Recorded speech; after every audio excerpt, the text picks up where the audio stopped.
Welcome to my short documentary on the Enron scandal. Enron Corporation was an American energy, commodities, and service company. We were based in Houston, Texas, and we employed approximately 20,000 staff and was one of the world's major electricity, natural gas, communications, and pulp and paper companies. The real collapse began when, on October 16th, Enron announced a loss of $638 million, partly due to the failure of its internet investments.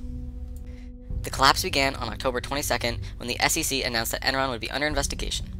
On November 8th, Enron said that it was overstated earnings for the past 4 years by $586 million and that it owed over $6 billion in debt by next year.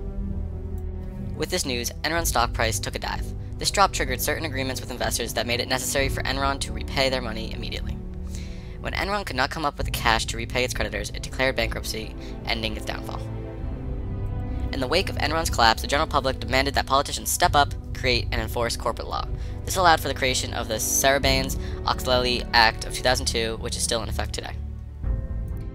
Many involved with the scandal went to jail, like the CEO, Kenneth Lay, who was sentenced 20 to 30 years, but he never served his sentence due to his abrupt death months before. You might be wondering who I am and why I know so much. Well, I'm Sherron Watkins, the former vice president of Enron.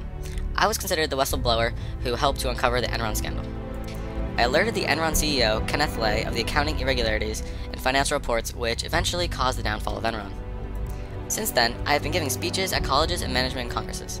I have also co-written a book about my experiences at Enron and the problems of the US corporate culture. Thanks for watching, and hopefully you now know a little more about the Enron and its downfall.